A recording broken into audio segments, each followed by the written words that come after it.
एक बहुत पुराना गांव था। उस गांव का नाम रामपुर था। उस गांव के लोग बहुत ही सीधे और सच्चे थे। उसी गांव में एक बुजुर्ग आदमी, उसकी पत्नी और 2 बच्चे रहते थे। बड़े बेटे का नाम कबीर था और छोटे बेटे का नाम सिद्धार्थ था। उसके माता पिता खेती का काम करते थे।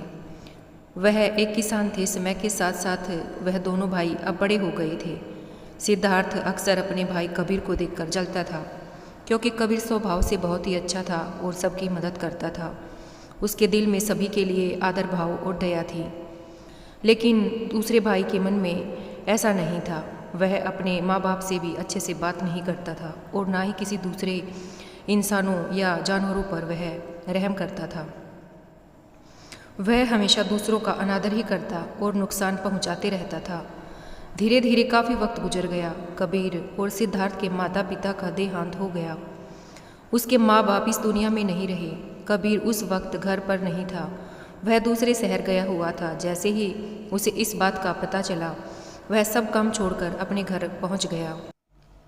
कबीर को विश्वास नहीं हो रहा था कि अब उसके माता पिता इस दुनिया में नहीं रहे हैं। कबीर और सिद्धार्थ ने उनका अंतिम संस्कार किया। वह बहुत दुखी था। वह उनसे बहुत प्रेम करता था। उसने गांव वालों को भोजन के लिए आमंत्रित किया और ब्राह्मणों को दान दक्षिणा देकर विदा किया। अब कबीर और सिद्धार्थ दोनों अकेले रहते थे। धीरे धीरे वक्त गुजरता गया। वह हर साल अपने माता पिता की बरसी पर ब्राह्मणों को भोजन कराता और दान देता। ये सब चीज़ें सिद्धार्थ को पसंद नहीं आती थी। वह कबीर से बहुत ही ईर्ष्या करने लगा। वह कबीर से जलता रहता था। उस राज्य का राजा बहुत अच्छा था। वह राजा सबकी मदद भी किया करता था। इसीलिए एक बार अपने माता पिता की बरसी पर कबीर ने अपने राज्य के राजा को आदर सत्कार के साथ अपने घर बुलाया और राजा के सामने ब्राह्मणों और उसके सगे संबंधियों को खाना खिलाया। ब्राह्मणों को दान भी दिया ताकि उसके माता पिता स्वर्ग में अच्छे से खुश रह सकें। सिद्धार्थ वहाँ खड़ा था। राजा भोजन करने के बाद सिद्धार्थ के पास गए। सिद्धार्थ ने राजा को प्रणाम किया। तभी राजा ने सिद्धार्थ से पूछा कि तुम्हारा भाई तुम्हारे माता पिता के लिए इतना कुछ करता है, तुम ऐसा क्यों नहीं करते हो? आखिर वह तुम्हारे भी तो माता पिता हैं। तुम्हें ये समझ नहीं आता कि तुम्हें भी अपने माता पिता के लिए कुछ करना चाहिए। सिद्धार्थ ने राजा से कुछ नहीं कहा और चुपचाप वहाँ से चला गया। सिद्धार्थ को गुस्सा आ रहा था क्योंकि राजा ने उसकी बेइज्जती की थी, क्योंकि कबीर अब सबकी नज़रों में अच्छा बन गया। राजा ने भी उसकी तारीफ की थी और सिद्धार्थ सिर्फ चुपचाप देख रहा था। उसे ये सब देखा नहीं जा रहा था। वह कबीर से अपना अपमान का बदला लेने के लिए सोच रहा था। कई महीने गुजरने के बाद एक दिन वह अपना बदला लेने के लिए एक युक्ति बनाता है कि उसे कैसे भी करके रास्ते से हटाना होगा। अगले दिन सिद्धार्थ ढोंग करना शुरू करता है। नगर के सामने जोर जोर से चीखने लगता है और यह दिखावा करता है कि उसके माता पिता के गुजरने के बाद वह बहुत अकेला हो गया है और वह बहुत ही अधिक दुखी है। और सब लोगों से कहता है कि मेरे माँ बाप मेरे सपने में आए थे, वह स्वर्ग में खुश नहीं है और कह रहे थे कि कोई वहाँ जाकर उन्हें खाना बनाकर खिला दे, उनकी सेवा करे, तभी खुश रहेंगे। उन्होंने मुझसे कल रात सपने में कहा था कि मेरे भाई कबीर को मेरे पास भेज दो, वह उनकी बहुत सेवा करता है, वह कबीर के साथ बहुत अधिक खुश रहेंगे, तभी उनकी आत्मा को शांति मिलेगी। उन्होंने ऐसा कहा है मुझसे। तब यह बात राजा के पास भी पहुंची। राजा ने यह बात सुनी तो वह वहां आते हैं। राजा ने ज़्यादा सोचा नहीं। राजा ने सोचा कि ये तो सच ही कह रहा है, ये तो अच्छी बात है। कबीर को अपनी माता पिता की सेवा करने का मौका मिल रहा है और मिले क्यों ना, इतने साल से जो पुण्य कर रहा है। राजा कहते हैं कि लेकिन इसके लिए तो राजा कहते हैं कि इसके लिए तो कबीर को मरना पड़ेगा। कबीर को सब समझ में आ गया था कि यह सब केवल उसे फंसाने की चाल है, क्योंकि उसका भाई उसे नफरत करता है। लेकिन वह फिर भी सब लोगों से कहता है कि चलो ठीक है, इस बहाने मैं अपने माता पिता की सेवा करता हूँ। और राजा से कहता है कि महाराज, आप अगले दिन नदी के किनारे एक नाव का बंदोबस्त कर देना। मैं नाव से कूद कर अपनी जान दे दूंगा और फिर स्वर्ग में जाकर अपने माँ बाप की सेवा करूँगा। राजा ने कहा कि ठीक है, अगले दिन इन सभी चीज़ों की व्यवस्था कर दी जाएगी और तुम अपने मरने की तैयारी शुरू कर दो। सिद्धार्थ यह सब देखकर मन ही मन बहुत खुश था। अगले दिन कबीर ने जैसा राजा से कहा था उसके मुताबिक राजा ने नदी के किनारे एक नाव का बंदोबस्त कर दिया। राजा और सारे गांव वाले भी वहां आ गए। कबीर आखिरी बार उस गांव और सब लोगों को देखता है और फिर नदी में कूद जाता है और सारे गांव वालों को पता चल जाता है कि कबीर अब इस दुनिया में नहीं है, वह स्वर्ग की ओर चला गया है अपने माता पिता की सेवा करने के लिए। सिद्धार्थ बहुत खुश था कि उसका इकलौता भाई अब इस दुनिया में नहीं है। जो भी जमीन और वसीयत है अब वह सब मेरी है, मैं ही इसका मालिक बनूंगा। धीरे धीरे काफ़ी वक्त बीत जाता है। एक दिन अचानक से राजा के दरबार के बाहर कबीर बैठा होता है और जोर जोर से रो रहा होता है। राजा के सिपाही ने देखा कि कबीर वहाँ बैठा बैठा रो रहा है। पहले तो सब डर रहे थे उसके पास जाने से, लेकिन फिर कुछ देर के बाद सिपाही पूछते हैं कि ये चमत्कार कैसे हुआ, तुम जिंदा कैसे हुए। कबीर मौन रहा। फिर सिपाही उसे दरबार में ले जाते हैं।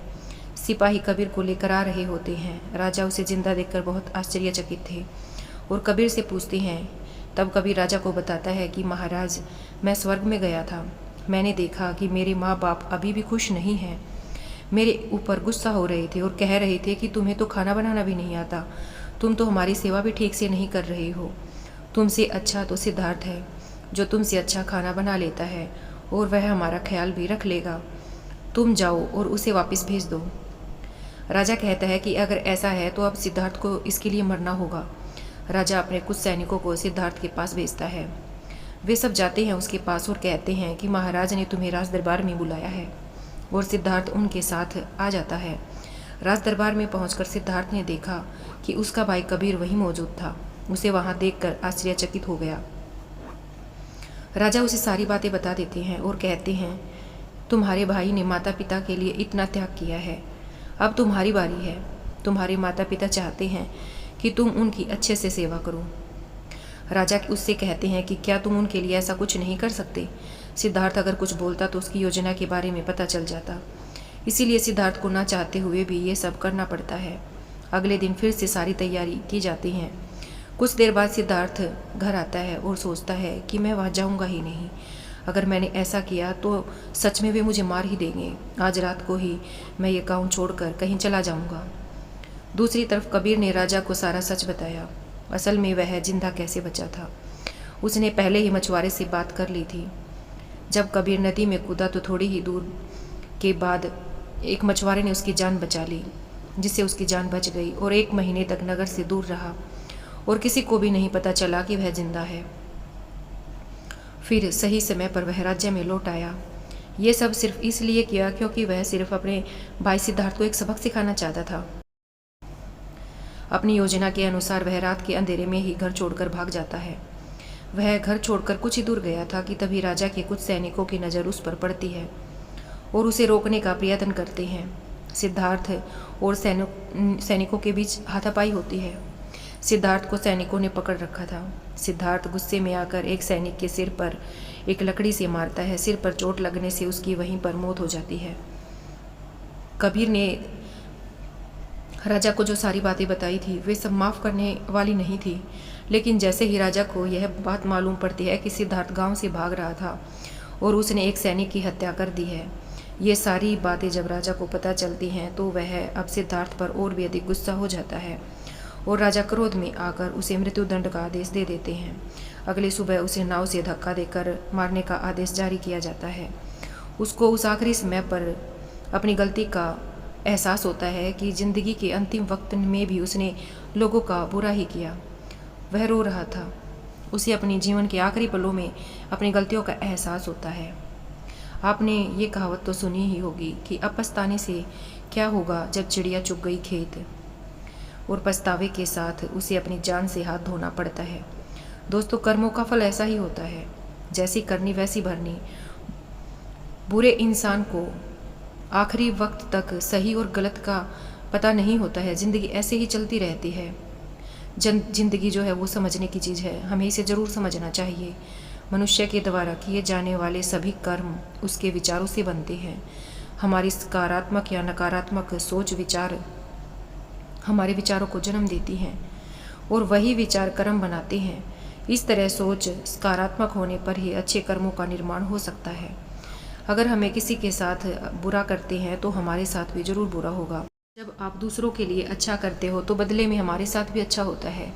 यदि हो सकता है कि हमारे साथ उस वक्त कुछ बुरा ना हो, लेकिन कभी ना कभी इसका हर्जाना हमें भुगतना ही पड़ता है। इसीलिए हमें किसी के साथ भी बुरा करने का कोई अधिकार नहीं है। दोस्तों, कर्मा के पास न कागज है न किताब है, लेकिन फिर भी सारे जगत का हिसाब है। ये कहा जाता है कि जो कर्म हमने पहले किए उनका फल हमें आज मिलता है, और जो आज करते हैं उसका फल हमें बाद में मिलेगा। किसी ने सच ही कहा है कि दूसरों के साथ किया गया छल अपनी बर्बादी के सारे रास्ते खोल देता है। अगर हम किसी के साथ बुरा करते हैं तो हमारे साथ भी अवश्य ही बुरा होगा।